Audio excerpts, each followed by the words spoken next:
సకల ఆశీర్వాదములకు కారణభూతుడు అయిన ప్రియ పరలోకపు తండ్రి, మరలా మీ సన్నిధిలో మమ్మల్ని కూర్చుండబెట్టి 2025 సంవత్సరం నవంబర్ మాసంలో మమ్మల్ని అందరినీ సజీవుల లెక్కల్లో ఉంచి మీ యొక్క సంఘములోనికి మమ్మల్ని నడిపించి ఈరోజు మీరు మాతో మాట్లాడనయ్యున్నటువంటి మాటలు, మా ఆత్మీయ జీవితానికి కావలసిన మెరుగైన సంగతులు మీరు మాతో మాట్లాడమని, మమ్మల్ని అందరినీ బలపరచమని, నిలువబడి నేను మాట్లాడుచుండగా మీ పరిపూర్ణమైన పరిశుద్ధాత్మ సహాయంతో నన్ను నింపమని, మొదటగా మీ కుమార్తె ద్వారా అందించిన మాటలను బట్టి నాయనా, సమాజపు ఉనికి ఎలా ఉంది, దేవునిని ఆశ్రయించిన బిడ్డలు ఎలా ఉండాలి అనేటటువంటి విలువైన సంగతుల ద్వారా అపవాది ఎలాంటి తంత్రాలను వాడు వేస్తూ ఉంటాడు, వాడి యొక్క ఉచ్చులోనికి పడకుండా మీరిచ్చిన సర్వాంగ కవచాన్ని ధరించుకుంటూ యుద్ధ సన్నద్ధులై మనము పోరాడునది శరీరాలతో కాదని నైనా, మరి వాయుమండల సంబంధమైన అధిపతులతోనూ ప్రధానులతోనూ ఈ లోకనాథులతోనూ పోరాడుతున్నాము. కాబట్టి అపవాది తంత్రములను ఎరుగుని వారు కాదు మీరు.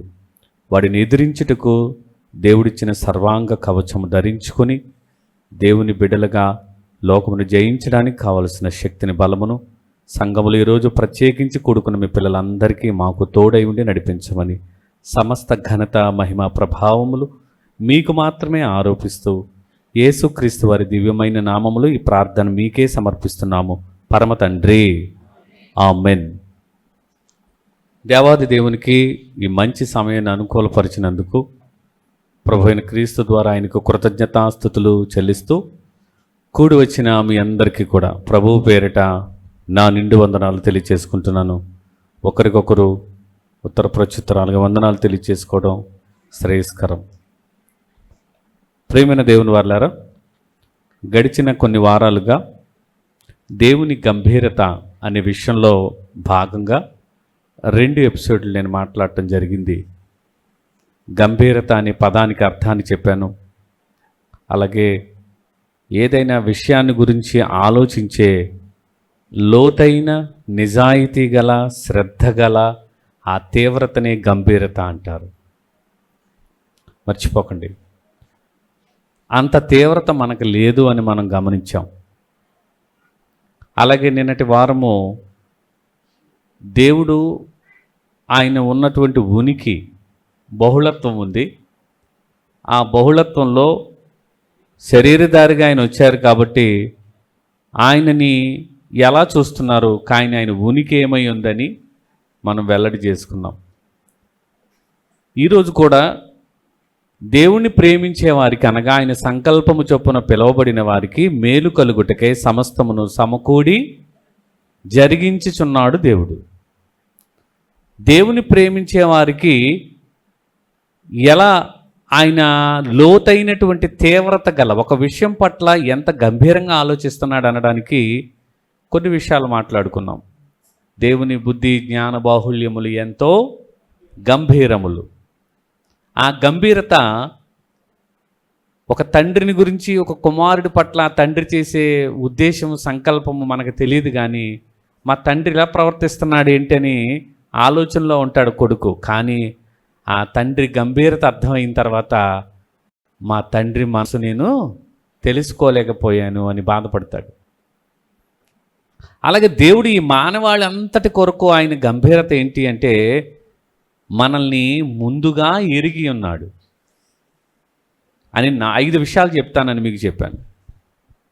ఆ 5 విషయాలలో దేవుడు ఎంత క్రమాన్ని పాటించాడో, ఆయన సంకల్పం వెనుక ఒక క్రమం ఉంది అని చెప్పాలనే ప్రయత్నం చేస్తున్నాను ఈరోజు. ఆలోచించండి. ఒక ఆరాధనా కార్యక్రమము, ఆ కార్యక్రమములో ఒక ఏముండాలి?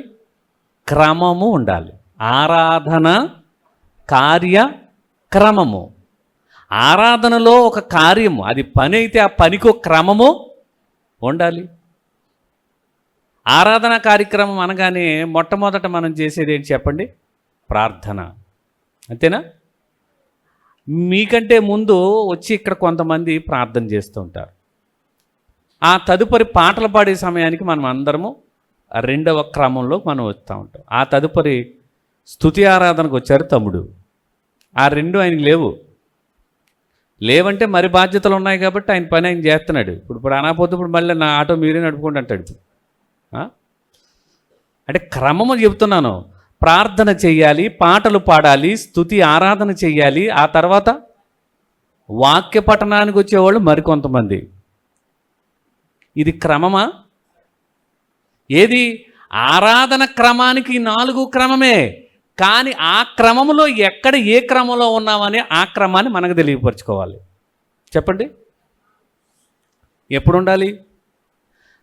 మైకు పట్టుకుని నేను ప్రార్థన అనే సమయానికి ప్రార్థనలో ఉండేటటువంటి వాళ్ళు అందరూ ఉండాలా, కొంతమంది ఉండాలా? ఇది క్రమం కాదుగా. మరి అది తప్పుతున్నారు అంటే క్రమానికి ముందు ఒక అక్షరం పెడుతున్నాను, దానికి స్పీడ్గా ఉంటున్నావుటి. అయితే అక్రమము చేయువారులారా అంటాడు ఆయన. నువ్వు ఆ అని పెట్టేస్తే ఆయన ఊరుకోడుగా. అక్రమము చేయువారులారా ఏంటి? అక్రమం అంటే మనం ఏమనుకుంటున్నామంటే ప్రభువా ప్రభువా అని పిలచడంలో కదా అక్రమం అనుకుంటున్నాం. కాదు, ఆయన అప్పగించిన పనిని సంపూర్ణంగా క్రమముగా చేయకపోయినా అది ఏంటది? సంఘము అనే దాంట్లో సంఘమునకు శిరస్సైన ఆయన ప్రకారము ఆయన ఆరాధించడానికి ఈ ప్రార్థన, పాటలు, వాక్య పఠనము, స్తుతి ఆరాధన, తర్వాత వాక్య సందేశము, ఆ తర్వాత మన కష్టార్జితాన్ని దేవుని సేవార్థమై కానుకల సేకరణ, ప్రభు బలలో ఏకీభావము, ఆ తర్వాత ప్రకటనలు, ఆ తర్వాత ముగింపు ప్రార్థన, ఆశీర్వాదముతో ఈ ఆరాధన క్రమానికి ఎలాగైతే ఉందో దేవుడు మానవాళిని కాపాడడానికి కూడా ఒక క్రమం ఉందా లేదా? ఉంది. అందుకే దేవుడు ప్రేమించే వారికి ఆయన ఒక 5 గుణాలు, 5 లక్షణాలు ఆయన రహస్యముగా సమాజానికి అందరికీ తెలవకపోయినా తన పిల్లలకు తెలియపరచడానికి తన గ్రంథములో దేవుణ్ణి ప్రేమించే వారికి ఎలా జరిగిస్తున్నారో ఆయన చెబుతూ మొట్టమొదటగా మనల్ని ఆయన ఎరిగియుట అనే పదాన్ని చదువుకున్నాం. దేవుడు మనల్ని ఎరిగి ఉన్నాడా? ఎవరిని ముందుగా ఎరిగేను అంటే ఎరుగుట అనేది దేవుడికి ఉన్నటువంటి మన మీద ఉన్న ఒక క్రమం. ఎరిగాడు దేవుడు ముందు. ఎలా? తర్వాత ఎరిగిన తర్వాత నిర్ణయించుట. ఎరుగుట, వినండి, ఎరుగుట, నిర్ణయించుట, తర్వాత పిలుచుట, ఆ తర్వాత తీర్చుట, నీతిమంతునుగా తీర్చుట, ఆ తర్వాత మహిమపరచుట. అంతేనా? 5 ఉన్నాయా? ఇది ఏం కనబడుతుందో మీకు నాకు అర్థం కాలేదేమో, మీకు అర్థం కాలేదేమో, నాకు అర్థమైన తర్వాత ఒక ఆర్డర్ కనబడుతుంది. మానవాళిని ఎరుగుటలో, వాళ్ళని నిర్ణయించుటలో, వారిని నీతిమంతునిగా తీర్చుటలో, వారిని తర్వాత 5వది ఏంటి? మహిమపరచటం. ఈ క్రమం అనేది ఎలా ఉందో ఒక్కసారి ఆలోచిస్తే, ఏమండి, ఒక మీటింగ్ పెట్టామంటే దానికి ఒక క్రమం ఉంటుందా ఉండదా? చెప్పండి. మీటింగ్ అంటే చెప్పండి, వేదిక దగ్గర కొంతమంది కార్యనిర్వహణ చేయాలి. చెప్పాను కదా, గడిచిన వారంలో చెప్పింది మీకు ప్రివ్యూ ఒకసారి రివీల్ చేస్తున్నాను మరలా. అలాగే కొంతమంది వచ్చిన వారిని స్వాగతించాలి, కొంతమందిని పైన ప్రారంభ ప్రార్థన చేసి ఆ క్రమాన్ని అధ్యక్షత వహించే వాళ్ళు ఒకళ్ళు ఉంటారు. అలాగే కొంతమంది వంటల పరిచర్య చేసేవాళ్ళు ఉంటారు. కొంతమంది తమ కష్టార్జితాన్ని ఆ పని కొరకు వినియోగించేవారు ఉంటారు. ఇదంతా కలిసి ఒక క్రమముగా మీటింగ్ సజావుగా సాగాలని ఇన్ని పాత్రలు మనం పోషిస్తూ ఉంటాం. అవునా కదా? కానీ ప్రతిదానికి ఒక క్రమం ఉందా? వేదిక దగ్గర కార్యక్రమం నిర్వహించాలి, వచ్చిన వారికి అతిథి సత్కార్యం చేయాలి. ఇవన్నీ క్రమంగా చేయకపోతే అది బాగా జరగదు. మనందరి ఉద్దేశం ఏంటి చెప్పండి? మనందరి ఉద్దేశం ఏంటి? మీటింగ్ బాగా జరగాలి. కానీ పర్పస్ ఒకటే, పనులు వేరుగా ఉన్నాయా? దయమని పర్పస్ ఒకటే కానీ పనులు వేరువేరుగా ఉన్నాయా? వేరువేరుగా. అంటే క్రమము ఎక్కడైతే ఉందో అక్కడ పని ఉంటుంది, పని ఎక్కడైతే ఉందో అక్కడ పాత్రలు ఉంటాయి. అర్థమవుతుందా? క్రమం ఉంటేనే పని ఉంటుంది, పని ఉంటేనే పాత్రలు ఉంటాయి. చెప్పండి, ఇప్పుడు ఈ వ్యవస్థలలో మనం ఒక మీటింగ్ దగ్గర కానీ, ఒక ఏదైనా ఆరాధన క్రమం కానీ ఇలా మనం ఆలోచిస్తున్నప్పుడు దైవికంగా ఆ ఉనికిలో ఉన్నటువంటి తండ్రిగా, కుమారుడిగా, పరిశుద్ధాత్ముడిగా ఉన్నవారిలో మానవాళి కొరకు ఒక క్రమం ఉంది. వాళ్ళలో ఆ క్రమంలో ఒక పని ఉంది. ఆ పనిలో వారికి కూడా ఏమున్నాయి? పాత్రలు ఉన్నాయి. కాబట్టే శరీరధారిగా రావాలి. ఈ పాత్ర ఎవరిది? పంపబడినవాడు, పంపినవారు. ఇద్దరు కనబడుతున్నారుగా రోల్స్ అవి. పంపినవాడు తండ్రి అయితే, పంపబడినవాడు కుమారుడైతే, ఆ బలియాగం అయిన అనంతరము పరిశుద్ధాత్ముడు మనల్ని ఆయన దగ్గరికి చేర్చడం కూడా ఒక పనేనా? కానీ ముగ్గురు వారు పరలోకంలో దేవుడుగా, తండ్రిగా, కుమారుడుగా, పరిశుద్ధాత్ముడుగా ముగ్గురుగా ఉన్న ఒక పర్పస్ మీద వేరు వేరు రోల్స్లో వాళ్ళు ఉన్నారా లేదా? ఇది అర్థమైతే ఇన్కార్నేషన్ అనే పదం వాడబడుతుంది. అంటే అవతార కుమారత్వంలో ఆయన పాత్ర పోషించడానికి ఇక్కడికి వచ్చాడు, కానీ ఆయన ఉనికిలో ఉన్నవాడు. అర్థమైందా? ఈ పాత్ర కోసం క్రమాన్ని బట్టి దైవిక త్రయంలో ఆ క్రమంలో ఆయన ఎలా వచ్చినవాడు? శరీరధారిగా రావాలి. ఎప్పుడు రావాలి? కాలము పరిపూర్ణమైనప్పుడు ఆయన స్త్రీ యందు పుట్టాలి. నాగరాజు గారు, కాలము ఏమవ్వాలి? పరిపూర్ణం అవ్వాలి. కాలములోకి రావాలి. కాలములోకి రావాలంటే కాలాతీతుడుగా ఉన్న ఆయన శరీరాన్ని ధరించుకురావాలని నిర్ణయించాడే దేవుడు. పాత్ర, క్రమము, ఆ రోల్ ఆయన తీసుకున్నాడు. ఏమిటి, మన అందరం విశ్వాసులమే కదా? నన్ను వంటల దగ్గర ఎందుకు పెట్టారు? నేను అధ్యక్షత వహించాలి అక్కడ పెట్టాలని మనలో ఎవరైనా ఆర్డర్ని అర్థం చేసుకోకపోతే అక్రమం జరుగుతుందని డిజార్డర్లో పడిపోతాం మనం. ఆలోచించండి. ఎవరి పని వాళ్ళు చెయ్యాలా? అత్తమాని ఇక్కడే కూర్చుంటున్నారు, మేము మాట్లాడద్దా? మాట్లాడవలసిన సమయం వచ్చినప్పుడు నువ్వు మాట్లాడతావు. అది క్రమం. సంఘానికి క్రమం ఉంది. సంఘానికి శిరస్సు ఎవరు? క్రీస్తు. కుటుంబానికి శిరస్సు ఎవరు? భర్త. భార్య భర్తలు. భర్తకి భార్య లోబడకపోతే అది క్రమము కాదు. కుటుంబ వ్యవస్థలో క్రమం ఉందా? పిల్లలు తల్లిదండ్రులకు లోబడాలి, క్రమము. ఈ కుటుంబ వ్యవస్థలో ఉన్నట్టు మనమందరము ఎవరికి లోబడాలి? క్రీస్తుకు లోబడాలి. క్రీస్తు మనము అందరము కలిగి ఎవరికి లోబడాలి? ఇది క్రమం. అయితే ఆ క్రమాన్ని ఎందుకు నిర్ణయించాడు దేవుడు అంటే మానవాళి క్షేమం కొరకే. అర్థమవుతుందా? ఈ కుటుంబ వ్యవస్థ, సామాజిక వ్యవస్థ, సంఘ వ్యవస్థలోని ఇంత క్రమం ఉన్నప్పుడు దైవిక వ్యవస్థలో దేవుళ్ళుగా ఉన్నటువంటి తండ్రి, కుమారుడు, పరిశుద్ధాత్ముడు అని మనం పెట్టుకుంటున్నామే. ఆ పాత్రలు ఆ దైవిక త్రయుల్లో వాళ్లకు కూడా క్రమం ఉంది. కాబట్టే పంపినవాడు తండ్రి అయితే, పంపబడినవాడు, వచ్చినవాడు ప్రభు. ఆ తర్వాత వాళ్ళందరూ మన రక్షణ కోసం పాటుపడిన వాళ్ళే కదా. మానవాడి రక్షణలో ఏకీకృతంగా నిర్ణయాలు ఉన్నాయి వాళ్ళవి. అందులో పర్పస్ ఒకటే, అందరినీ రక్షించాలి. ఆ రక్షించే నిర్ణయాలలో మనం అనుకుంటున్నాం తండ్రి అనగానే ఆయన గొప్పవాడు, పెద్దవాడు, ఆయనకే ఇవ్వాలన్నాం. రైట్, ఇద్దాం. కానీ దైవిక త్రయంలో వాళ్ళు సమానత్వం కలిగి ఉన్నారా లేదా? కానీ పాత్రల దగ్గరకు వచ్చేటప్పటికి ఏమవుతుంది? తమను తాము ఏం చేసుకున్నాడు ఆయన? తనను తాను తనంతట తానే నేను వెళ్తాను. ఈ పాత్ర శరీరాన్ని ధరించుకుని నువ్వు గర్భములోకి వెళ్ళాలి. ఆ గర్భములోకి నువ్వు శరీరాన్ని ధరించుకుని మానవాళికి కొరకు చేయవలసిన త్యాగాన్ని చెయ్యాలి. అదే కదా లోబడటం. శరీరధారి అయి ఉన్న దినములలో, ఎక్కడది? శరీరధారి అయి ఉన్న దినములలో శరీరాన్ని ధరించుకుని ఈ పాత్రలో తండ్రికి క్రమము చొప్పున ఆయన ఏమవ్వాలి? లోబడాలి. కానీ ఈ ఇన్కార్నేషన్ అయిన తర్వాత, ఆయన అక్కడికి వెళ్ళిన తర్వాత ఆయన తండ్రి నీ యొద్ద ఏ మహిమైతే నాకుందో అన్నాడా? ఏమన్నాడు ఆయన?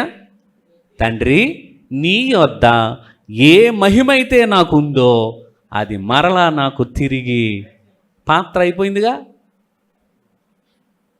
ఈ సబార్డినేషన్, ఈ అధీనత, ఈ స్వచ్ఛంద అధీనత దేవుని స్వేచ్ఛా సంకల్పంలో మానవాడి కోసం దిగి వచ్చి ఇన్కార్నేషన్, అవతార కుమారత్వం అనే దాంట్లోకి ఆయన రావాల్సి వచ్చింది. కాబట్టే ఆ పాత్రకి ఆయన పోషించాడు, తండ్రిని మహిమపరిచారు. అందుకే ఈ లోకమందు ప్రవేశించుచున్నప్పుడు ఆయన ఎలాగూ చెప్పాడు, ఏమని? గ్రంథపు చుట్టలో నీవు నన్ను గూర్చి వ్రాయబడిన ప్రకారము దేవా నీ చిత్తము నెరవేర్చడానికే నీ లోకానికి వచ్చి తిని.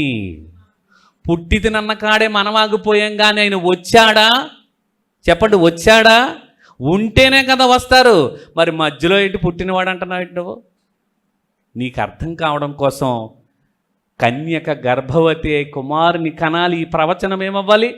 నెరవేర్పు అవ్వాలంటే కాలం ఏమవ్వాలి? పరిపూర్ణం అవ్వాలి. అప్పుడు ఆయన స్త్రీ యందు పుట్టాలి. ఇది క్రమం. దేవుడు మన కొరకు దిగి వచ్చినటువంటి క్రమంలో మనల్ని ఎరిగి ఉన్నాడు. ప్రియమైన వారలారా, అవునా చెప్పండి? ఎరిగి ఉన్నాడంటే ఏమంటే పలానా ఆయన రావాలి, పలానా ఆయన రాకూడదు అనేది అన్యాయం అయిపోతుంది. దేవుడు అందరినీ ఆహ్వానిస్తున్నాడా? కొందరినా? అందరికా కొందరికా ఆయన ఆహ్వానం? మరి మనం ఎలా అర్థం చేసుకున్నాం అనుకుంటే, ఎవరో కొందరిని ఎరిగి ఉన్నారని అనుకుంటాం. కాదు, దేవుడు అందరినీ ఎరిగి ఉన్నాడు. ఎరిగి ఉండటంలో 2 లక్షణాలు తెలుసుకోవాలి మీరు. ఎరిగి ఉండటం అంటే చెప్పాను కదా, ఒక మీటింగ్ పెట్టామంటే ఆ మీటింగ్కి అందరికీ ఆహ్వానం ఇస్తాం. ఇస్తామా మేమా? చెప్పండి, మీటింగ్కి అందరికీ ఆహ్వానం ఇస్తామా? అందరికీ ఇస్తాం. కానీ కొంతమందే వస్తారు. ఆ వచ్చిన వాళ్ళు ఎవరో మనకు తెలుసా తెలీదా? ఎక్స్పెక్ట్ చేస్తామా? అది మన ఫోర్ నాలెడ్జ్. ఇంకా మీటింగ్ రాలేదు, మీటింగ్ జరగలేదు, కానీ వస్తారనే ఆలోచన భవిష్యత్తు ఎరిగిన వారుగా మన సంఘంలో ఉన్న వారు అందరూ మ్యాక్సిమం 99.9% వస్తారు. ఇది ఎరిగి ఉండటమేనా? ఇది ఎరిగి ఉండటమేనా? ఏమిటి అందరినీ పిలవడంలో, అందరినీ అనే మీటింగ్కి ఆహ్వానించడంలో అందరూ ఉన్నారు, కానీ ఎరిగి ఉండడంలో ఫలానా వారు వస్తారనేది భవిష్యత్తు జ్ఞానం. దేవుడు అలా ఎరిగి ఉన్నవాడు అంతే. ఫలానా ఆయన రాకూడదు, మొన్న ముహూర్త శ్రావణి వాళ్ళ ఇంటికి రాలేదు, లేకపోతే గృహప్రవేశానికి రాలేదు, అలాంటి వాళ్ళు పనికిరారు అనేది మన సెలక్షన్. అది తప్పు. దేవుడికి అలాంటి సెలక్షన్లు లేవు. ఏమి లేవు. వాళ్ళే రావాలి, వాళ్ళు రాకూడదు అనే సెలక్షన్ ఎవరికి? మనదే. మనం అలాగే సెలెక్ట్ చేస్తాం, కానీ దేవుడు అలాంటి వాడు కాదు. ప్రేమైన వాళ్ళారా, కాబట్టి క్రమం ఉంది. ఆ క్రమంలో ఎంతమంది వస్తారో అనే నాలెడ్జ్ ఆయనకి తెలుసు. కాబట్టి మనల్ని ఎరిగి ఉండటం అంటే ఇది ఒక్క మాట ఆలోచించుకోండి. ఇది పరలోకము ఎవరు వస్తారో అనేటటువంటి దాంట్లో ఎవరు రారో ఎవరు వస్తారో మనకు తెలియదు, కానీ ఆయనకు ముందే తెలుసు. కాబట్టి అలాంటి వారిలో దేవుడు ఒక మాట అంటున్నాడు, జీవ గ్రంథములో మీ పేరు వ్రాయబడి ఉన్నదని సంతోషించండి అంటున్నాడు. ఎవని పేరైతే జీవగ్రంథమందు రాయబడి ఉండదో వాడు దేవునికి ఏమవుతున్నారు? శాశ్వత కాలము దేవునికి ఎడబాటు అయిపోవడమే. అలా ఎవరు వెళ్తారో మనకు తెలియదు, కానీ దేవుడు ఎవరిని ఎరిగిన వారు? ఎవరు వస్తారు?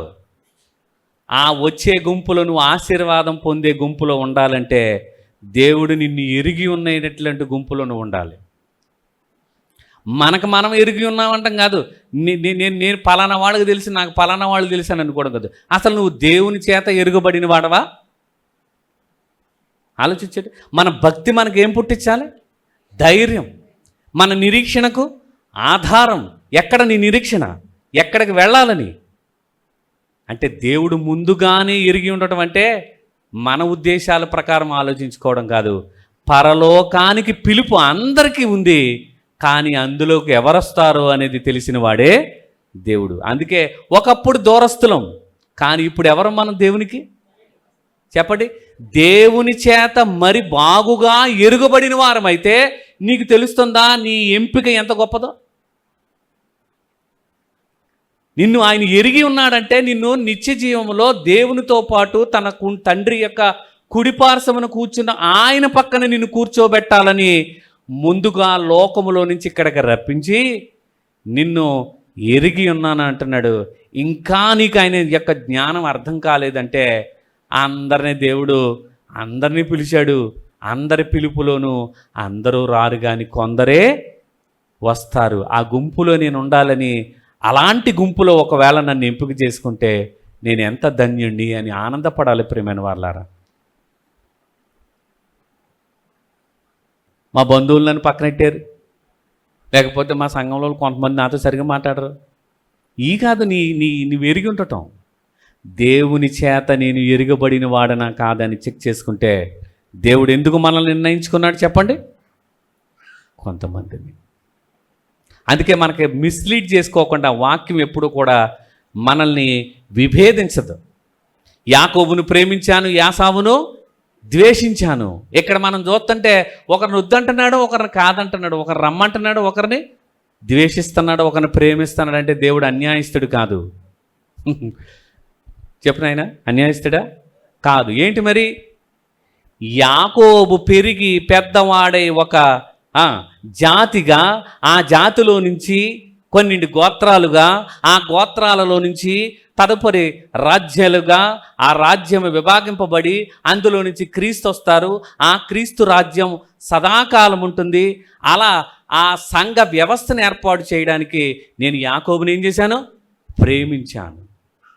మనందరికీ యాకోబు ఎక్కడ వరకు తెలిసింది? మోసగాడు అనే పదం వరకే తెలిసింది. కానీ యాకోబు ఆ తర్వాత నా కొరకు ఒక సాధనంగా, ఒక జాతికి మూల పురుషుడిగా అతని తండ్రి అయినటువంటి ఇస్సాకుని, ఇస్సాకు తండ్రి అయినటువంటి అబ్రహాముని నేను పిలుచుకుని నీ ద్వారా భూలోక వంశములన్నీ నేను ఆశీర్వదింపబడేలా చేస్తానని, అలా వాళ్ళు నిర్ణయింపబడి, అంటే భవిష్యత్తులో వాళ్ళు ఇలా ఉంటారు అని తెలిసిన వాడిగా వాళ్ళని పిలిచాడు. ఆ పిలుపుకు తగినట్లుగా వాళ్ళు నడిచారు. కాబట్టే వాళ్ళ దేవుడను నేను అనిపించుకోవడానికి నేను సిగ్గుపడువాడను కాను అన్నాడు. దయమణి అలా ఉన్నావిటమ్మా? కుర్చీలో కూర్చిపోయావా? నీరసంగా ఉందా ఏంటి?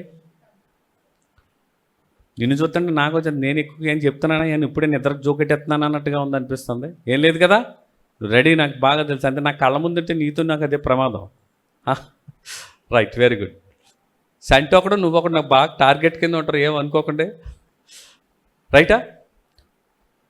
ఇవన్నీ దేవుడి యొక్క ఆలోచనలోకి వెళితే ఎరిగి ఉండడం అంటే ఇది ప్రియమైన వాళ్ళారా. పలానా వారు రాకూడదనేది కాదు దేవుని ఉద్దేశం. ఎవరు వస్తారో ఎరిగిన వాడే దేవుడు. ఇప్పుడు యాసావుని ఎందుకు ద్వేషించాడు చెప్పండి? యాసావు తత్వం ఏంటి? యాసావు తత్వం ఏంటి? దయా, యాసావు తత్వం ఏంటి? పక్కనున్న వాళ్ళు చెడిపోయాడు. మా ఏమమ్మా నువ్వేంటి అంటున్నా? యాకోబుని ప్రేమించారంటే ఆ పాయింట్ నీకు అర్థం అవ్వలేదంటే ఇక్కడ ఇది కూడా పాయింట్ అర్థం కాదు. ఏసావును నేను ద్వేషించాను, యాకోబుని నేను ప్రేమించారు. ఈయన ప్రేమించడంలో ఉద్దేశం ఏంటి అంటే ఒకరిని కావాలి ఒకరిని కాదనుకోవడం అనే అర్థం దాన్ని కాదు కదా. ఏసావు రానున్న రోజుల్లో ఏమవుతాడో ఏం చేస్తాడో ఎరిగిన వాడు దేవుడు. అందుకే దేవునికి ఉన్న పేరేంటి చెప్పండి? భవిష్యత్ జ్ఞాని. మన భవిష్యత్తు ఏంటి? భవిష్యత్తు జ్ఞాని అయిన దేవుడు ఇదిగో పలానా వాళ్ళు వస్తారు, పలానా వారు రారు అనేటటువంటి స్థితిలో మానవ జీవితాలు కనబడుతున్నాయి. కాబట్టి ఇదిగో జ్ఞానం ఎరిగిన ఆయన దగ్గరికి వచ్చినప్పుడు జ్ఞానం లేకపోతే దిద్దుకోవాలా. ఎందుకు వస్తున్నావు ఆయన దగ్గరికి? ఈ జ్ఞానం మనకు లేదు కాబట్టి దేవుడు బుద్ధి జ్ఞానాలు ఎంత గంభీరంగా ఉన్నాయో లోకస్తుడిగా ఉన్న నన్ను సమీపస్తుడిగా చేసి, సంఘస్థుడిని చేసి, సభ్యత్వం ఇచ్చి, విమోచించి, మనకు రక్షణ అనే భాగ్యాన్ని ఇచ్చి, తద్వారా వారసుల్ని చేసి మహిమలోకి తీసుకువెళ్తానంటున్నాడే, అది కదా గొప్ప ఐశ్వర్యం. ఈ ఐశ్వర్యాన్ని కోల్పోతున్నాము అంటే దాని అర్థం ఏంటి? దారిద్ర్యతలోకి వెళ్ళిపోతున్నట్టే లెక్క. మనం క్రీస్తు అనుగ్రహ ఐశ్వర్యాన్ని ఎవరైతే కోల్పోతారో వాళ్ళు ఏ స్థితిలో ఉన్నట్టు చెప్పండి? నేను దరిద్రుడును, దౌర్భాగ్యుడును, దిక్కుమాలును వాడును, దూరస్తుడును అని తెలియకుండా నేను ధన విస్తరత చేసుకున్నానని నీలో నువ్వు అనుకుంటున్నావంటే నువ్వు వెచ్చగాను లేవు, ఎలా లేవు, చల్లగాను లేవు. ఎలా ఉన్నావు? నీ స్థితి ఎలాగుంది? ఇటు దేవుల్లో ఉన్నానని చెప్పుకుంటున్నావు, ఆయన చేత ఎరుగుబడే స్థితిలో నీ ప్రయాణం లేదంటే జ్ఞానము, ఆయన బుద్ధి ఎంత గొప్పదో. నా కొరకు ఈ సంఘం అనే వ్యవస్థను ఏర్పాటు చేయకపోతే నేను ఎక్కడుండేవాడిని? నా దారిద్ర్యతలో ఉండేవాడిని. లోకంలో నువ్వు ఎంత సిరి సంపదలు ధనభోగాలతో నువ్వు వర్ధిల్లుతున్నా ఆయన కృప ద్వారా పిలుపుకుని నువ్వు ఎరిగిన వాడువు కాకపోతే ఎక్కడ మూలుగుదు? ఒక్కసారి ఆలోచించండి. మన బతుకు ఎలా ఉండేదో ఆలోచించండి. అలా మిమ్మల్ని ఎరిగి ఉన్నాను అంటున్నాడంటే ఆలోచించండి. అందరూ రావాలని కోరుకుంటున్నాడు, కానీ ఎవరొస్తారో తెలిసిన ఆయన జ్ఞానం ఈరోజు మనకు అందకపోతే నష్టపోయేది మనమే ప్రియమైన వాళ్ళారా. ఆ క్రమాన్ని తెలియాలి. దేవుడు ఎందుకు మనల్ని ఎరిగి ఉన్నానంటున్నాడంటే ఎరిగిన మనల్ని ఎందుకు నిర్ణయించుకున్నాడో కూడా తెలియాలి. చెప్పండి, ఎరుగుట ఒకటే మనకు అర్థమైంది. చెప్పండి, ఎరుగుట అంటే ఏంటి? ఎవరొస్తారో ఎరిగి ఉండటే ఆయన ఫోర్ నాలెడ్జ్, భవిష్యత్తు జ్ఞానం ఎరిగిన దేవుడికి ఏం తెలుసు? ఎవరొస్తారో తెలుసు. ఏసావు పెరిగాడు, పెద్దవాడయ్యాడు, జ్యేష్ఠత్వపు హక్కును ఏం చేశాడు చెప్పండి? తల్లి గర్భంలో ఉన్నప్పుడే పెనుగులాడుకున్నారు. కానీ కాలక్రమేణా పెరిగేటప్పటికీ అతని స్థితిగతులు ఎలా మారిపోయినాయి చెప్పండి? జ్యేష్ఠత్వ హక్కును ఏం చేశాడు? కాలదనుకున్నాడు. అన్యాయంతో ఈ జ్యేష్ఠత్వ హక్కును పొందుకున్న మరలా దేవుని తట్టు తిరగనటువంటి యాకోబు కూడా అనుభవాల్లోకి నడిపించి ఇశ్రాయేలు అని పేరు పెట్టాడు ఆయనకి. అర్థమైందా? అతడు ఏమవుతాడో ఎరిగినవాడు.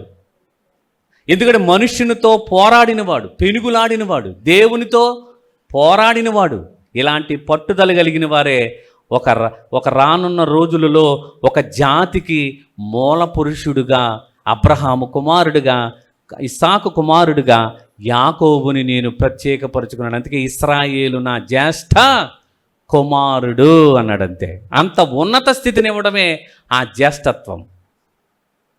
అంతేనమ్మా?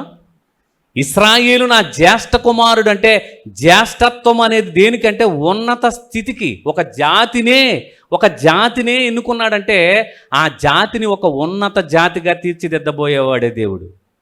నాట్ ఓన్లీ యాకోబు ఒక్కడే. యాకోబు నుంచి ఎవరు రావాలి? అతని కుమారులైనటువంటి 12 గోత్రకర్తలు కూడా ఒక జాతికి సూచన. అంటే యాకోబుని దేవుడు ప్రేమించారంటే ఒక జాతిని ఎన్నిక చేసుకున్నాడో ఆ జాతి అన్ని జాతుల కంటే శ్రేష్టమైన ఉన్నతమైన స్థితిలో నేను పెట్టబోతున్నాను అని భవిష్యత్తు జ్ఞానం ఎరిగిన వాడిగా ఆ 7 జాతుల జనాంగాలంతటినీ కూడా తోలివేసి ఏ జాతిని ఎలక్ట్ చేసుకున్నాడు ఆయన? ఇశ్రాయేలు జాతిని. అందుకే ఇశ్రాయేలు జాతి నా స్వకీయ సంపాద్యము అన్నాడు. ఏమన్నాడు ఆయన? నా స్వకీయ సంపాద్యము, వారిని నేను నడిపిస్తాను. దేవుని ప్రణాళిక ఆలోచించండి. ఆ ప్రణాళికలో నిర్ణయం అయిపోయింది. ఎవరిని ఎరిగి ఉన్నాడో, ఎవరు వస్తారో తెలిసిన ఆయన అందరూ రావాలని, ఈ జాతి ద్వారా, ఆ జాతిలో నుంచి రాబోయే క్రీస్తు ద్వారా, ఆ క్రీస్తు ద్వారా అందరూ ఆయనకి పిల్లలవ్వాలని జగత్తు పునాది వేయబడక మునిపే దేవుడు నిర్ణయించుకున్నాడంటే ఎంత గొప్ప ఆలోచన మనకు అందరి గురించి ఆలోచించండి. రేపు జనరేషన్ ఏమైపోతుందన్న భయం మనకు లేదు. మన కుటుంబంలో మన కడుపును పుట్టిన బిడ్డలు వాళ్ళు ఏమైపోతారో మనకు తెలియదు ప్రియమైన వాళ్ళారా. కానీ మానవాళి అందరూ కూడా ఒక్క తాటి మీదకి రావాలని దేవుడు ఎంత సంకల్పం చేశాడో అది తెలిస్తే ఆయన్ని ఆరాధించకుండా ఎవ్వరూ ఉండలేరు ప్రియమైన వాళ్ళారా. ఇది రహస్యం ఎవరికి తెలియదో చెప్పనా? దేవుడు అనాది నుంచి రహస్యంగా ఉంచినటువంటిది మనుషులకు బయలుపరచబడలా. ఆ సీక్రెట్గానే ఉంచాడు కొంతకాలం వరకు. కానీ ఒక సమయం వచ్చిన తర్వాత ఆ మర్మాన్ని ఏం చేశాడు దేవుడు?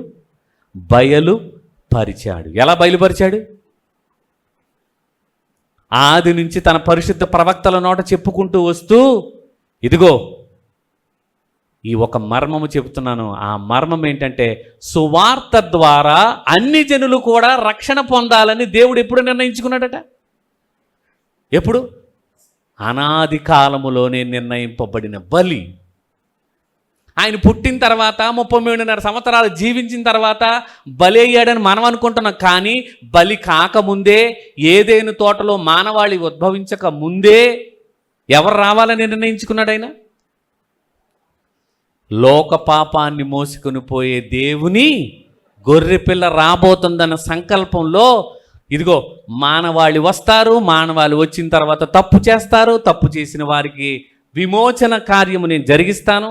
ఆ విమోచన కార్యములో నా సొంత కుమారుడైనటువంటి ఆయన ఈ భూమి మీదకి ఏమి రావాలి అంటే, ఎటర్నల్ సన్షిప్లో కూడా ఆయన నియమింపబడి ఈ భూమి మీదకి శరీరాన్ని ధరించుకొచ్చాడు. ఎంత గొప్ప రహస్యాన్ని పెట్టాడు! అది ఎవరికి తెలీదు. ఎవరికి తెలీదో చెప్పనా? ఎఫెసీయులకు రాసిన పత్రిక 3వ అధ్యాయము. దయచేసి ఎవరికి తెలియదో, సంఘము ద్వారా నానా విధములైనటువంటి శోధింప సఖ్యము కాని క్రీస్తు ఐశ్వర్యాన్ని ప్రధానులకు, పరలోకమందున్నటువంటి ప్రధానులకు, దూతలకు సంఘము ద్వారా తెలియపరచవాలనని దేవుడు ఉద్దేశించిన సంకల్పాన్ని అపోస్తులుడైన పౌలు గారు ఎఫెసీయులకు రాసిన పత్రికలో 3వ అధ్యాయము 9 నుంచి చదువుకుందాం. దేవుడు మన ప్రభు అయిన క్రీస్తు యేసునందు చేసిన నిత్య సంకల్పము, బాగా నోట్ చేసుకోండి, అది నిత్య సంకల్పము, నిత్య సంకల్పము.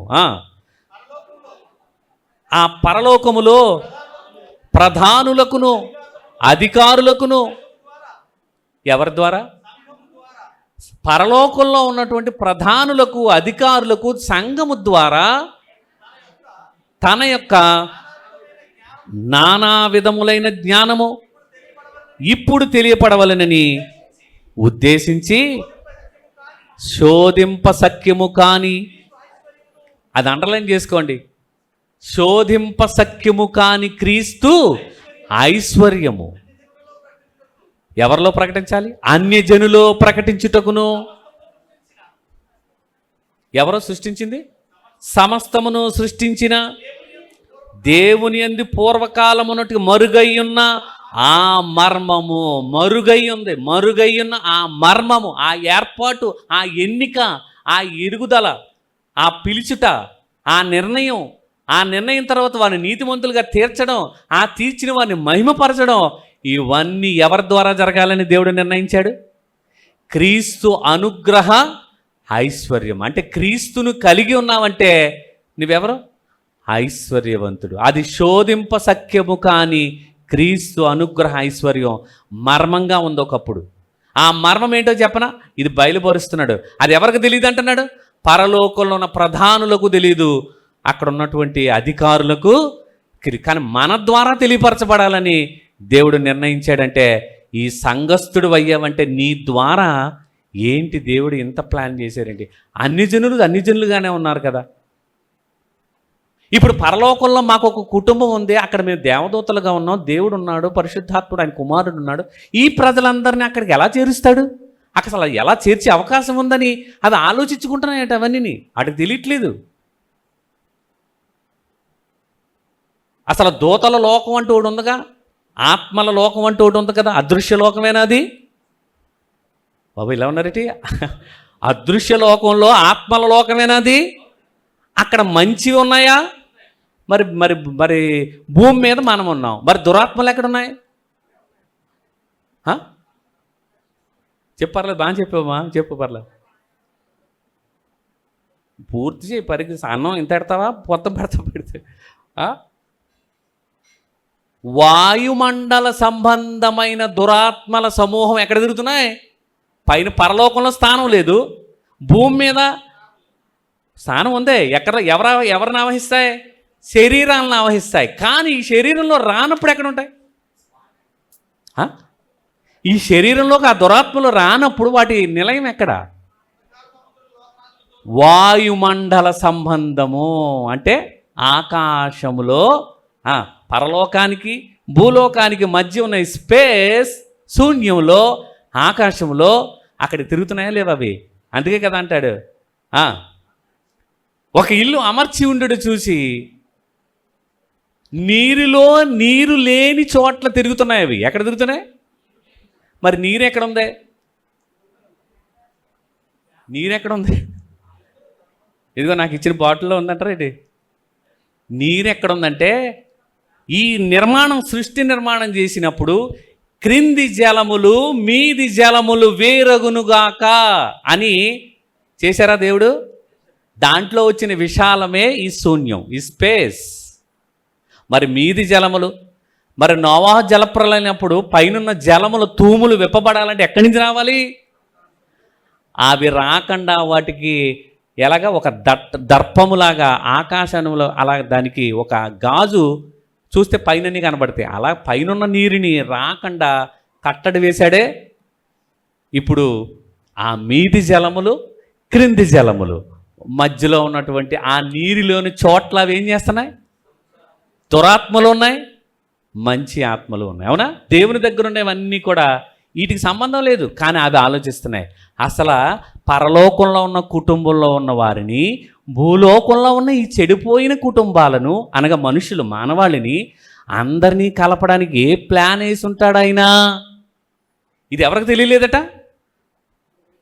దూతల అదృశ్య లోకంలో, ఆత్మల లోకంలో వాళ్ళకి తెలియలేదు, కానీ సంఘము ద్వారా ఇదిగో దేవుడి ఏర్పాటు ఏంటో తెలియపరచడానికి మనల్ని వాళ్ళకి చెప్పేటంతగా ఆ శోధింప సఖ్యము కానీ క్రీస్తు ఐశ్వర్యానికి మీరేమయ్యారంటున్నారా?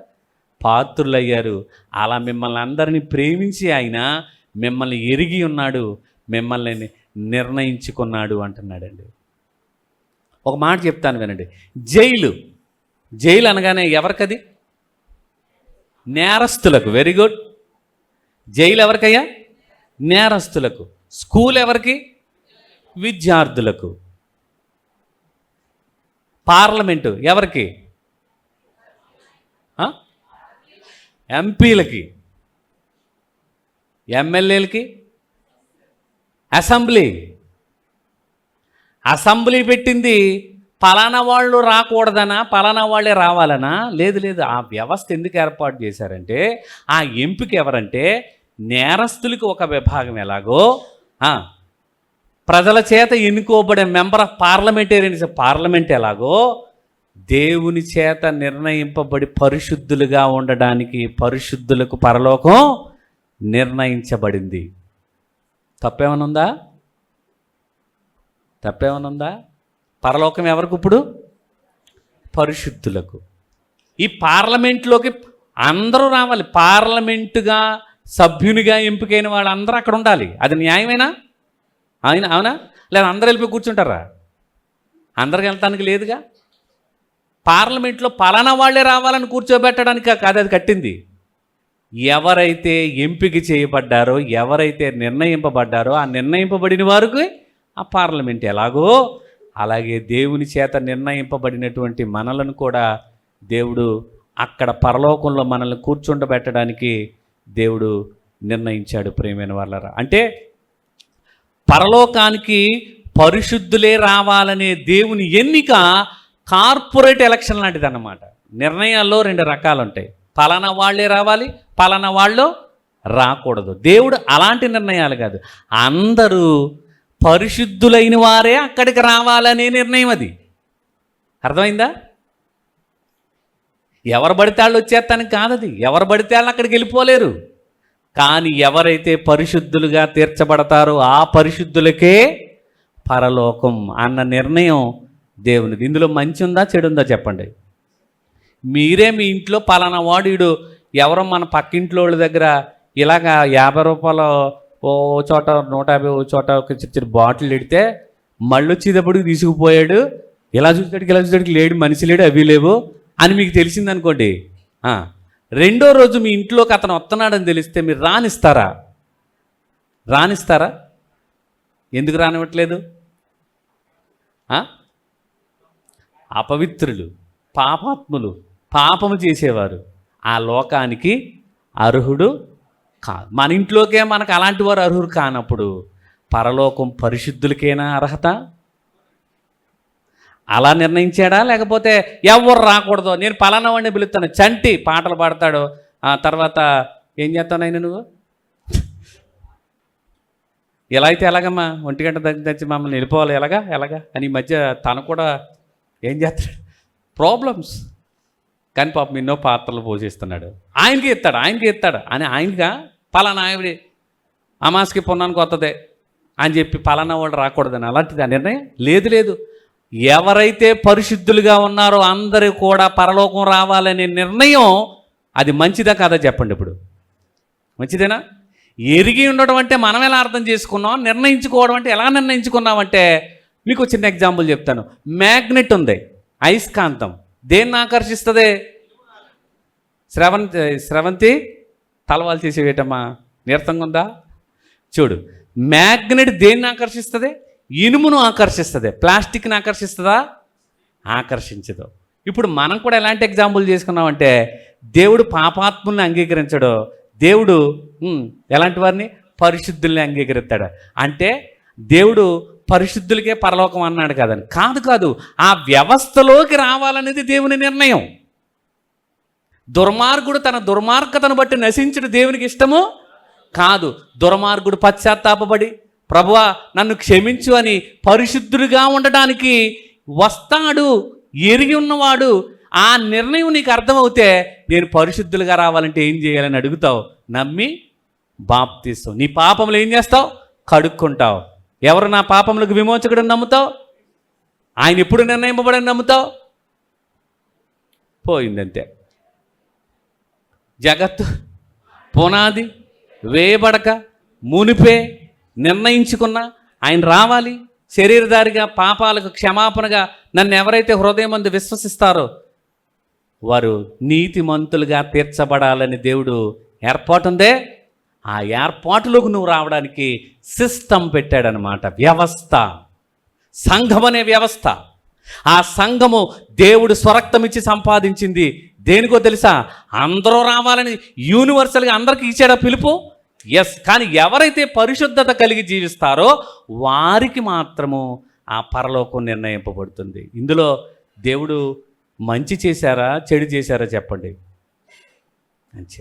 అర్థం చేసుకోవడంలోనే మనం అనుకుంటున్నాం పార్లమెంటు కట్టింది పలానా వాళ్ళు పలానా టైంలో పలానా రోజున వస్తారని కాదు. ఎవరైతే సెలెక్టెడ్ అయ్యారో, ఎవరైతే ఎంపిక చేయబడ్డారో ఆ పరిశుద్ధ జీవితాన్ని గడపడానికి, పరలోకానికి రావడానికి అర్హులవుతారనే వ్యవస్థను ఏర్పాటు చేశాడు. ప్రేమైన వాళ్ళారా, క్రమం. ఎరిగి ఉండడం కూడా ఆయన భవిష్యత్తు జ్ఞానం. ప్రీ డెస్టినేషన్, పూర్వమే నిర్ధారణ. అంటే కొందరు రాకూడదు, కొందరు వస్తారు, అది కాదు, మన నిర్ధారణది. అయస్కాంతం ఎలాగ ఆకర్షిస్తుందో అలాగే ఆకర్షిస్తుంది, ప్లాస్టిక్ని ఆకర్షించదా అని మనం అనుకుంటున్నాం. కానీ దేవుడి ఉద్దేశం అది కాదు. ఆయన నిర్ణయం వెనక ఇంత గొప్ప ఆలోచన ఉంది. కాబట్టి జైలు ఎవరికి? నేరస్తులకి. స్కూల్ ఎవరికి? పిల్లలకి. పార్లమెంట్ ఎవరికి? ఎంపీలకి. పరలోకం ఎవరికి? ఆటోమేటిక్గా వ్యవస్థలోకి వచ్చేయాలి నువ్వు, అంతే. ఆ వ్యవస్థలోకి నువ్వు రావాలంటే దేవుడిని ఎందుకు పిలుచుకున్నాడో నీకు అర్థం కావాలి. దేవుడు ఎందుకు నిర్ణయించుకున్నాడో నీకు అర్థం కావాలి. దేవుడు ఎలా ఎరిగి ఉన్నాడో అర్థం కావాలి. ఈ క్రమం తెలియకపోతే అలా ఇక్కడికి వచ్చి కూడా మనం ఏం చేస్తామంటే భక్తి పేరిట ఏం చేస్తామంటే ఇలా ఉంటాం, అంతే. ఎలా ఉంటాం చెప్పండి? ఎలా ఉంటున్నారు కొంతమంది ఇలా దొరుకుతారు. నేను వాళ్ళు కూడా చూస్తాను, వాళ్ళు మరీ నిద్రపోతులు. వాళ్ళు ఇలా ఉంటే నేనేది నిద్రపోతలేదు అనుకో, నీ మనస్సు నిద్రపోయిందనుకో, నువ్వు నిద్రపోతువే. కళ్ళు మూసుకున్నాను కదా అని అదేదో ఒక భంగిమ, నేను ప్రతిది ఇక్కడికి వెళ్ళిపోతుంది డైరెక్ట్గా అనకండి. ఎక్కడికి? చాలామంది అంటారు అసలు నేను చూస్తున్నానని అనుకుంటలేదు, కానీ మీరు అన్నీ ఎక్కడికి వెళ్ళిపోతున్నాయి తెలుసా? ఎక్కడికి వెళ్ళిపోతుంది. ఎక్కడికి వెళ్ళిపోతున్నాయి బాబా? ఎక్కడికి వెళ్ళిపోతున్నాయా? అయిన తర్వాత ఏమండి ఏదో 5 విషయాలు అన్నాడు, ఏం చెప్పాడట? మనం చెప్పగలిగాట ఎన్ని? ఎలా తప్పించుకుంటా? ఒక్కొక్క మాట మిమ్మల్ని ఐశ్వర్యవంతులు చేశారు, మీరు ఎంత గొప్ప వారసులు అయ్యారని చెబుతుంటే ఆ ఒక్క ముక్క ఎక్కట్లేదా? ఒక్క ముక్క ఎవరికి తెలియట్లేదట? పరలోకమందున్న దూతలకు, ప్రధానులకు, అధికారులకు తెలియని ఆ మర్మము మిమ్మల్ని ఇలా ఏర్పాటు చేసుకోవడానికి ఒక క్రమాన్ని పెట్టాడు. ఆయన ఎరిగి ఉన్నాడు, భవిష్యత్తు జ్ఞానిగా ఎరిగి ఉన్నాడు. ఆయన ప్రీ డెస్టినేషన్గా మనల్ని నిర్ణయించుకున్నాడు. నువ్వు రాకూడదని కాదు, ఈ వ్యవస్థలోకి రావాలని నిర్ణయించాడు దేవుడు. ఎంత దేవుడు గొప్పవాడండి. ఆహా, ఈ 2 మొక్కలు ఏంటంటే మీకు ఎలాగుందో నాకు తెలియదు కానీ ఆహా, దేవుడు ఎంత బుద్ధి జ్ఞానంతో ఆలోచించారు. ఎంతమంది రావాలని కోరుకుంటున్నాడు తెలుసా? అందరూ రావాలనేదే దేవుని కోరిక. కానీ ఎవరు వస్తారు? ఎరుక. ఎవరు రావాలో, ఎలా రావాలో దేవుడు పెట్టాడు. అది అందరికీ అర్థం కాలేదు కాబట్టే మీ ద్వారా వాళ్ళకి తెలియబరుస్తున్నాడట. పరలోకమందున కుటుంబం, భూమి మీద ఉన్న ప్రతి కుటుంబం దేవుని బట్టి కుటుంబముగా పిలవబట్టానికి ఆయన లోతు, ఎత్తు, పొడవు ఎంతో గ్రహించినట్లుగా మనం అడుగు వాటికంటే, ఊహించు వాటికంటే ఎక్కువగా మనకు దయచేస్తున్నాడు దేవుడు. అమ్మ బాబోయ్, ఇప్పుడు ఎలా వస్తున్నాం మనం ఆయన దగ్గరికి చెప్పండి? ప్రభా 3 సెంట్లు ఉంది ప్రభా, 3 సెంట్లకు ముచ్చెమట్లు పట్టేస్తున్నాయి ప్రభా, 3 స్టేర్లు వేయాలి, వేయలేకపోతున్నాను. అలాగొచ్చావా? అక్కడికి ఇలాగొచ్చావా ఆయన దగ్గరికి? 3 సంవత్సరాల నుంచి ఆయన దగ్గరికి వెళ్తున్నాను. ఒక్క నల్లపూస్తాడు తప్ప, ఆ బంగారం తాడు ఎప్పుడు చేయించుకుంటానో 3 పేటల తాడు అనుకుంటున్నావు తప్ప అసలు నీకు ఏ ఐశ్వర్యం ఇచ్చాడో నీకు అర్థం కావట్లా. కవితమ్మ గారు వందనాలు తల్లి. ఎలాంటి ఆలోచనలతో మనం రావాలి ఇక్కడికి చెప్పండి? క్రీస్తు అనుగ్రహించు ఐశ్వర్యము, శోధింప సఖ్యము కానీ మహదైశ్వర్యము, దానికి నిన్ను నన్ను పిలుచుకోవడానికి నిర్ణయింపబడిన సంఘములోకి వచ్చావంటే ఎంత గొప్ప ఆధిక్యత మంది ఆలోచించుకోండి. మీ ద్వారా వాళ్ళకి తెలియపరచాలా? అవును చెప్పండి. ఇప్పుడు మన మందిరం వెడల్పు 5-6 సెంట్లు. ఇది ఎంత? దీని వెడల్పు, దీని లోతు ఎంత? 2 స్టైర్లు. 3వ స్టైర్ వేయడానికి ఇప్పటికే 36 నెలలు అయింది మనకి. అప్పటికే ఆలోచించండి. కానీ కదిలే మందిరాలుగా మూలరాయి మీద కట్టబడిన అపోస్తలులని పునాది మీద రాయి వేస్తూ ఒక్కొక్కటి మనము కట్టబడుతున్న ఆత్మ సంబంధమైన మందిరపు కొలత ఎంత? ఎక్కడున్నావు నువ్వు? ఎక్కడ కూర్చుండబెట్టాడు మనల్ని ఆయన? ఆ శిరస్సు ఎక్కడుందో అక్కడే ఆ శరీరం అనే అవయవాలుగా ఒక్క శరీరంలో ఉన్న అవయవాలన్నీ కలిసి ఆయనతో పాటు అక్కడ కూర్చుండబెట్టానంటున్నాడే. నీ స్థానం ఎక్కడ? ఇక్కడ అనుకుంటున్నావా? ముందు కూర్చోబెట్టలేదు, అక్కడ కూర్చోబెట్టలేదు, నాకు అది ఇవ్వలేదు, నాకు ఇది ఇవ్వలేదు, ఈ కొట్లాట్లా? లేకపోతే నేను అక్కడ ఆల్రెడీ కూర్చుండబెట్టాను అంటున్నాడా? కూర్చుండబెట్టాను. వారసుడయ్యావు నువ్వు, వాగ్దానాలకు వారసుడయ్యావు, విమోచింపబడ్డావు. విమోచన ప్రాణ క్రయధనము చాలా గొప్పదా? మనల్ని విమోచించడానికి ప్రాణ క్రయధనము, విమోచన ప్రాణ క్రయధనంగా ఆయన ఏం పెట్టాడు? ఆయన తన ప్రాణాన్ని పెట్టాడు ఆయన. లేకపోతే మనకు విమోచన ఉందా చెప్పండి? విమోచన, వాగ్దానము, ఆ తర్వాత దేవునితో పాటు ఆయన కుమారుడైన క్రీస్తు ద్వారా మనమందరం పరలోకానికి వారసులమయ్యేలా చేస్తున్నాడే. ఇంత గొప్ప వాగ్దానం అనే ఇవన్నీ మనకు లభిస్తున్నాయి ఆయన ద్వారా అంటే చెప్పండి మన కోసం ఎంత ఆలోచించాడు ప్రేమ. అందుకే మొత్తుకునేది ఎందుకు? భూ సంబంధమైన వాటి మీద మీరు మనస్సు పెట్టుకోకండి, పైనున్న వాటిని వెదకండి, వెదకండి, వెదకండి.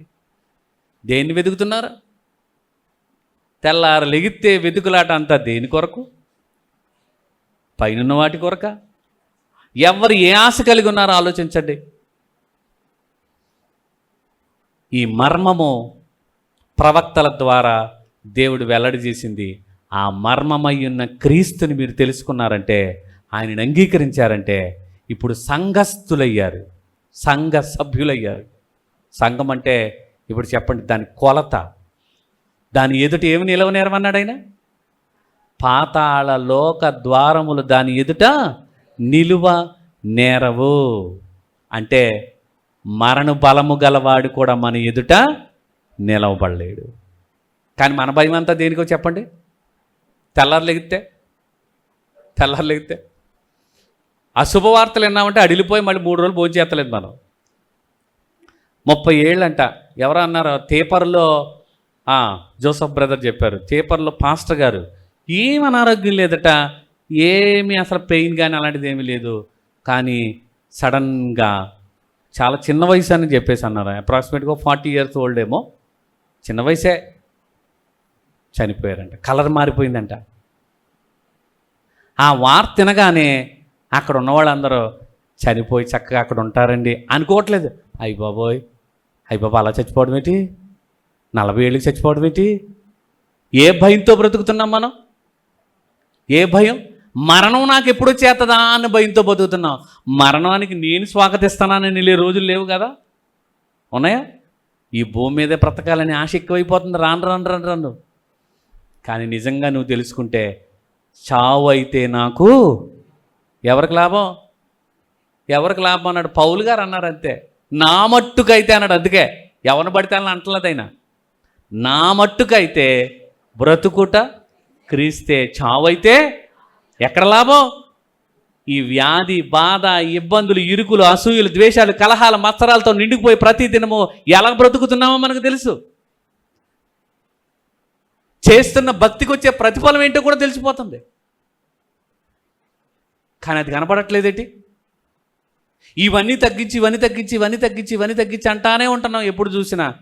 కానీ అక్కడ కూర్చుండబెట్టాడు, అక్కడ అర్హత సాధించగలిగాను, అక్కడ ఉండేలా చేశాడు నన్ను. అంత గొప్ప ఆధిక్యత ఆయన ద్వారా నాకు వచ్చిందంటే నిజంగా నేను ఎంత అదృష్టవంతుణ్ణి అని గుండెల మీద చేసుకుని నిర్భయంగా బ్రతకవలసిన మనకి ఈరోజు ప్రతి క్షణము బాధలు, చింతలు ఏంటి చెప్పండి? చింతలు ఎవరికి లేవా? చింతాలు సోపు ఖర్చుమా?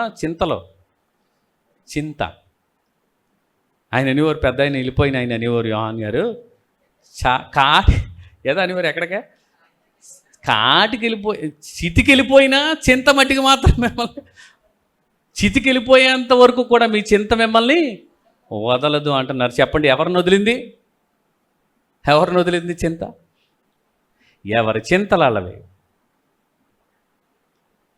శోధింప సఖ్యము కాని క్రీస్తు ఐశ్వర్యం సంఘము ద్వారా పరలోకంలో ఉన్న ప్రధానులకు, అధికారులకు తెలియజెప్పడానికి దేవుడు ఏర్పాటు ఎంత గొప్పదో ఆలోచించండి. నువ్వు నిజంగా దేవుని సంకల్పంలో ఉన్నవాడైతే, నిన్ను ప్రేమిస్తున్నావంటే నువ్వు దేవుణ్ణి నిజంగా నిన్ను ఎరిగినవాడు, నిన్ను నిర్ణయించుకున్న నిన్ను పిలుస్తున్నాడు. ఎలా పిలిచాడు నన్ను చెప్పండి?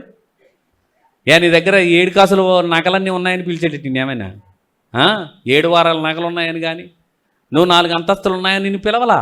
నిన్ను ఎందుకు పిలిచాడు చెప్పనా? సువార్త ద్వారా మిమ్మల్ని నిన్ను పిలిచాడు. దేని ద్వారా పిలుపుకు లోబడ్డాం మనం? సువార్త అనేది. అందుకే సువార్త అనేది నశించుచున్న వారికి వెర్రితనము, కానీ మనకి దేవుని శక్తి. అది ఎలా వచ్చాం మనం ఆయన దగ్గరికి? సువార్త పిలుపుకు లోబడ్డాం. ఎవరు సువార్త ఇచ్చారు? సువార్తికులు ఇచ్చారు. ఆ సువార్త ఆయన మరణ, సమాధి, పునరుత్థానములు. సశరీరుడిగా ప్రత్యక్షమవడం, చనిపోవడం వరకే చూస్తున్నాం. కానీ అందరూ చూస్తుండగానే పరలోకానికి ఆయన ఏమయ్యాడు? ఆరోహణమయ్యాడు, తేజోమయుడయ్యాడు. ఇప్పుడు ఆయన వెళ్ళిన స్థితికి మనల్ని కూడా రేపు తీసుకెళ్తాడో. మన స్థితి ఇప్పుడు ఎక్కడ ఉంటుందో ఆలోచించండి. మన పౌరస్థితి ఎక్కడుంది? మన నివాసం ఎక్కడుంది? మనం ఉండగలిసిన చోటు కోసం మనల్ని ఎలా నిర్ణయించుకున్నాడో, ఎందుకు పిలుచుకున్నాడో అర్థమైతే సువార్త ప్రకటించే వారి పాదాలు అందుకే ఏమంటున్నాడు ఆయన? సుందరములైనవి అన్నాడు. అందుకే ప్రేమైన వాళ్ళారా, అలా సువార్తను ప్రకటించే వారికి నువ్వు గిన్నెడు చన్నీళ్ళు ఇచ్చినా నువ్వు ప్రతిఫలము పోగొట్టుకోవు. చెప్పాలనుంది, ఆలోచించండి. ఒక్క మాట చూపిస్తాను మీకు. తెస్సలోనికలకు రాసిన పత్రిక, 2వ పత్రిక, 2వ అధ్యాయము 14వ వచనాన్ని చూద్దాం. తెస్సలోనికలకు రాసిన 2వ పత్రిక, 2వ అధ్యాయము 14వ వచనము. మీరు ఇలాగున రక్షింపబడి మన ప్రభు అయిన యేసుక్రీస్తు యొక్క మహిమను పొందవలెనని ఆయన మా సువార్త వలన మిమ్మును పిలిచెను. ఎందుకు? నిన్ను సువార్త ద్వారా ఎందుకు పిలుచుకున్నాడు? ఎందుకు నిన్ను ఎరిగి ఉన్నాడు? ఎందుకు నిర్ణయించుకున్నాడు? పరిశుద్ధులుగా రావాలని, తన కృపా మహిమకు కీర్తి కలగాలని, తన చిత్త ప్రకారమైన దయా సంకల్పము చొప్పున యేసుక్రీస్తు ద్వారా తనకు కుమారులుగా స్వీకరించడానికి సువార్తను వెలుగులోకి తెచ్చాడే. ఆ సువార్త వెలుగులోకి రావాలంటే యేసుక్రీస్తు ఆయన చనిపోవాలి. అవునా? అందుకే అంటాడు, మనం ఇంకనూ పాపులమై ఉండగా తన సొంత కుమారుని అనుగ్రహించుటకు వెనుదీయక అంటాడు. తన సొంత కుమారుని అనుగ్రహించాడా? ఎస్. ఆ అనుగ్రహించిన అనుగ్రహంలో ఆ పిలుపు ఆయన మరణించాలి, సమాధి చేయబడాలి, తిరిగి లేపబడాలి. ఆ సువార్త ద్వారా మనకు వెలుగులోకి రావడానికి, సంఘములో చేర్చడానికి సువార్తను ప్రకటింపజేశాడు. ఎవరో ఒక చిన్న కరపత్రం ఇచ్చుంటారు, ఎవరో ఒకరు మీటింగ్ పెట్టుంటారు, ఎవరో ఒకరు మిమ్మల్ని ఇదిగో యేసు ప్రభు ఇందుకు వచ్చారమ్మా అని చెప్పుంటారు. ఆ పిలుపు అందకపోతే ఆ సువార్త ద్వారా మనము రక్షింపబడేవారము కాము కదా. ఆ సువార్త మనల్ని వెలుగులోకి తెచ్చింది. ఎందుకంటే ఆయన కృపా మహిమకు కీర్తి కలగాలని మనల్ని ముందుగా నిర్ణయించుకున్నాడు. అందుకే దేవుడు ఆకర్షిస్తేనే కానీ ఎవరు ఆయన యొద్దకు ఏమంటున్నాం మనం? ఇదిగో దేవుడు ఆకర్షించాడు ఏటి నువ్వు అందంగా ఉన్నావని కాదు. సువార్త అనే సుందరమైనటువంటి ఆ మాట నీ మనసును తాకి నిన్ను ఆయన వెలుగులోకి రప్పించడానికి దేవుడు అలా ఆకర్షించాడు నిన్ను. 1 minute అయిపోతుంది బ్రదర్, ఒక్క నిమిషం. లోపలికి వచ్చేయండి బ్రదర్, లోపలికి వచ్చేయండి, కూర్చోండి. చెప్పండి ప్రియమైన వాళ్ళారా, 3 అవుతున్నాయి, 3 కంప్లీట్ చేస్తున్నాను. 1 ఎరిగి ఉండుట అర్థమైందిగా. 4 నాలెడ్జ్, అది 4 నాలెడ్జ్. ఎరిగి ఉండటం అంటే ఏంటి? 4 నాలెడ్జ్, భవిష్యత్ జ్ఞానము. ఎవరు వస్తారో ఎరిగి ఉండటం దేవుని యొక్క భవిష్యత్తు జ్ఞానము. అందుకే మనల్ని పిలుచుకున్నాడు కదా. అందుకే ఎరిగి ఉన్నాడు దేవుడు. కాబట్టి మనమందరము కూడా ఈ వ్యవస్థలోనికి రావాలి. ఏ వ్యవస్థ? పరిశుద్ధులుగా ఉండటానికే, పిలవబడటానికే సంఘం అనే వ్యవస్థలోకి ఏర్పాటు చేసి మనల్ని పిలిచాడు. దేని ద్వారా పిలిచాడు? సువార్త ద్వారా పిలిచాడు. ఆ సువార్త లేకపోతే మనం ఆయన ద్వారా మనం ఆకర్షింపబడేవారము కాము. ప్రేమైన వాళ్ళారా, ఆలోచించండి. అందుకే ఇది అందరికీ ఉందా? అందరికీ ఉందా? అందుకే ప్రయాసపడి సమస్త జనులుగానుందా? సమస్త జనులుగాందా? లేదా యాకోబు యాసావులు అన్నట్టుగా ఆయన ప్రేమించారు, ద్వేషించాడు, అన్యాయసుడు అని అందామా? దేవుడు ఎవరొస్తారో ఎరిగిన వాడిగా ఉన్నాడు తప్ప అందరూ రావాలనేదే దేవుని సంకల్పం. అందుకే అంటారా, అందరికీ ఆయన ఎవరై ఉండాలి? ప్రభు అయి ఉండాలి. అందరికీ దేవుడేమై ఉండాలి? ఒక్కడై ఉండాలి. అందరూ రక్షింపబడాలని, ఏ ఒక్కరు నశించుట దేవునికి ఇష్టము కాదు. కాబట్టి అందరి ఎడల దీర్ఘశాంతము ఊహిస్తున్నాడు. ఆ దీర్ఘశాంతాన్ని నీ హృదయ కాఠిన్యము, మార్పు పొందకున్న నీ హృదయ కాఠిన్యము, దేవుని శిక్షకు లోబడతావని తెలిసిండు కూడా ఇంకా నువ్వు కరుణాఘట పాత్రగా ఎంచబడకుండా ఉగ్రతాఘట పాత్రముగా ఉండకూడదని దేవుడు దీర్ఘశాంతం వహిస్తున్నాడు. ఎంత గొప్ప ఆలోచన ఉందో చెప్పండి దేవుడికి. మనమేమనుకుంటున్నామంటే అంతకు ముందున్న వాళ్ళు కేకలెట్టేస్తున్నారు, ప్రభువా నీ కోసం బ్రతికాము, అక్కడ ఉన్నాం, ఇంకా ఎంతకాలం ఈ పరిశుద్ధులుగా ఉన్నటువంటి మాకు నీతిమంతులుగా ఉన్నాము, అనీతిమంతులకు నువ్వు తీర్పు తీర్చవా అని వాళ్ళు గొగ్గోలు పెడుతున్నారు. కానీ దేవుడు ఏం చేస్తున్నాడు? ఇంకా మార్పు పొందని వారు సమాజంలో ఉన్నారు కాబట్టి వాళ్ళ కొరకే నేను దీర్ఘశాంతం వహిస్తున్నాను. అందుకే 2 సంవత్సరాలు అక్కడ పోలుస్తాడైనా. 1 సంవత్సరము ఎలాగుంది ఆయన దృష్టికి? 1000 సంవత్సరాలు ఎలా ఉంది ఆయన దృష్టికి? ఎలా ఉంది చెప్పండి? ఒక్క దినం. అంటే ఏంటో చెప్పనా? ఏదో ఆదాముతో అన్న మాట 1000 సంవత్సరాల క్రితం మాట్లాడిన మాట ఇప్పుడే మాట్లాడినట్టుగా, ఆదాముతో మాట్లాడినట్టుగా ఉంది ఆయనకి. అంతే. అర్థమవుతుందా? 1000 సంవత్సరాలు, 2000 సంవత్సరాలు ప్రభువైన యేసుక్రీస్తు వారు వచ్చారు. 2000 సంవత్సరాలు వచ్చిన ఆయనకి ఎలా ఉన్నాయి? ఒక దినము వలె గడుపుతున్నాడు ఒక రోజు. 10,000 సంవత్సరాలు లేదా 1000 సంవత్సరాలు లేదా సుదీర్ఘకాలం ఎలా ఉంది ఆయనకి?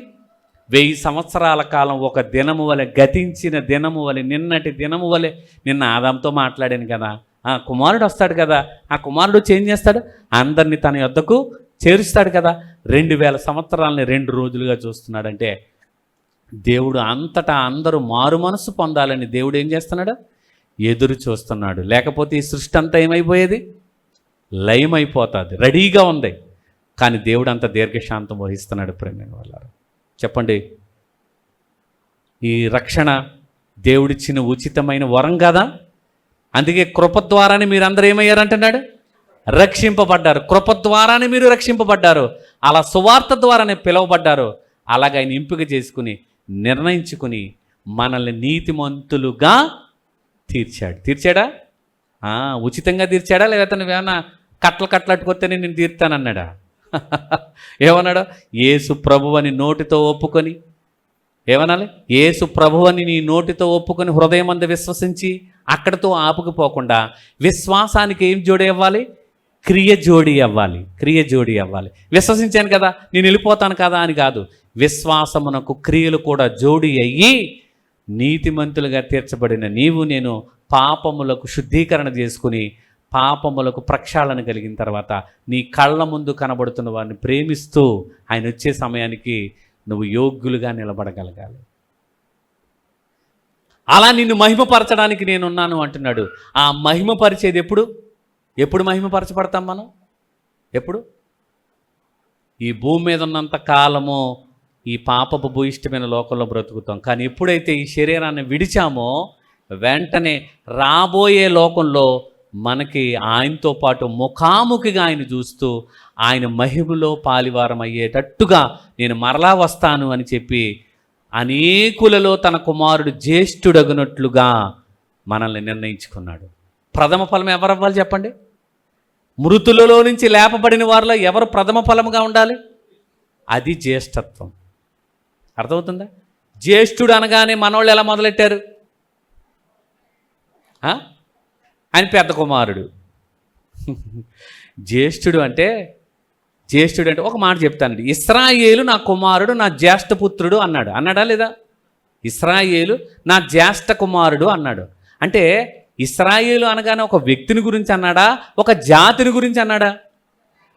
జాతి. ఆ జాతి అంతటికి కూడా మిగతా జాతులు చాలా జనాంగాలు ఉన్నాయి. మోయాబీలు జాతి లేదా? ఎదోమీలు లేరా? 7 జాతులు జనాంగం అని ఉంది కదా బైబిల్లో.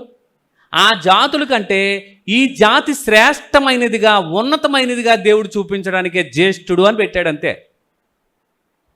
అంటే ఉన్నతుడు అని చెప్పడానికి తన కుమారులు, అంటే ఆయన జ్యేష్ఠుడు అవ్వాలంటే అనేక సహోదరులలో ఆయన జ్యేష్ఠుడు అవ్వాలంటే అంత ఉన్నతుడు అవ్వాలి అనేది ఆయన కోరిక. అలాగే కదా ఆయన ఉన్నతుడే కదా.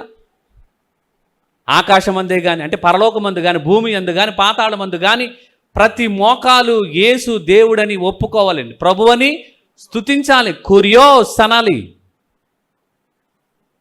అధికముగా హెచ్చించారు కదా. ఇప్పుడు ఎవరు చెప్పండి?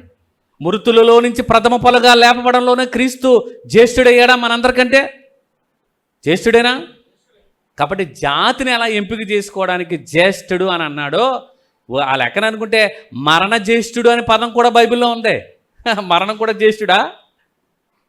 మరి ఈ పదాలను ఎలా అర్థం చేసుకోవాలి?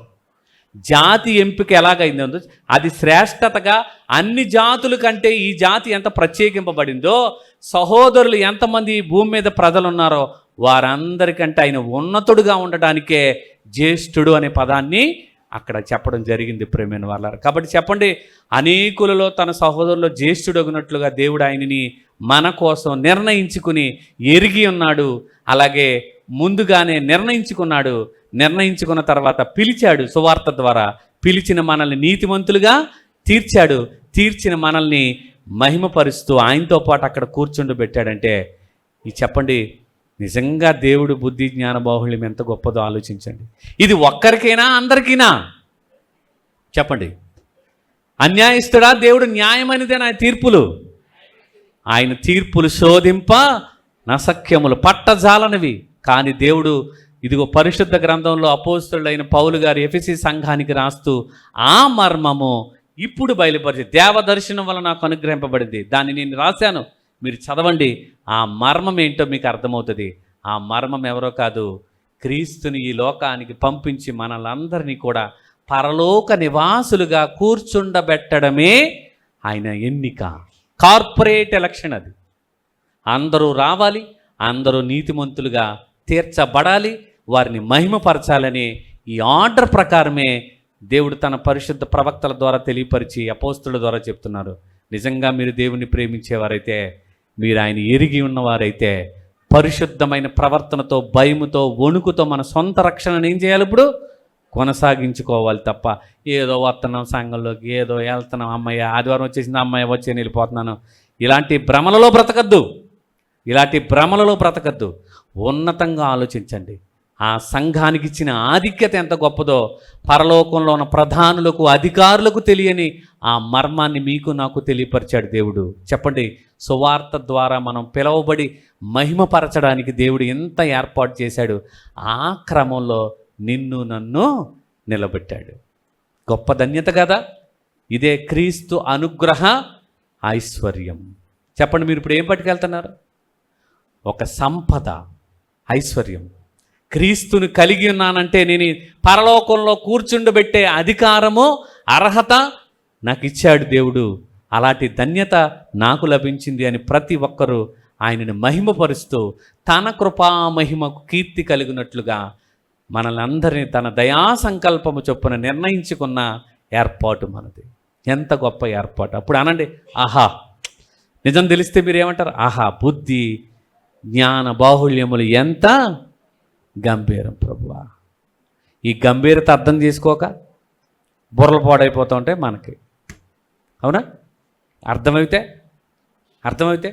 సంతోషిస్తావు, 10 మందికి చెబుతావు, 10 మందిని రప్పిస్తావు.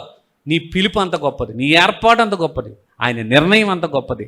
అలాంటి నిర్ణయంలో నన్ను మహిమపరిచి అక్కడ కూర్చుండబెట్టాలని ఆశపడుతున్నాడని ఈ వాస్తవాలు చెప్పాలి. కల్లిబొల్లి మాటలు చెప్పి సోది కబుర్లు చెప్పేవాళ్ళకి బుర్రెత్తావే. సోది కబుర్లు, విలువైన సంగతులు చెప్పినప్పుడు ఏం చేయాలా? బుద్ధిగా నడుచుకోవాలి, బుద్ధిగా మలుచుకోవాలి మాటల్ని. ఆ బుద్ధి జ్ఞానం అంతా ఆయన దగ్గరే ఉంది. ఆ మర్మాన్ని దేవుడు రివీల్ చేసి నీకు నాకు చెప్తున్నాడు.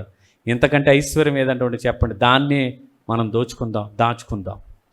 కాబట్టి దేవుడి మాటల ద్వారా ఆయన ఏర్పాటు ఎంత గొప్పదో తెలుసుకుని దేవుని కొరకు ఉన్నతంగా బ్రతుకుదాం. అట్టి ధన్యత దేవుడు మనందరికీ అనుగ్రహించి ఆశీర్వదించునుగాక.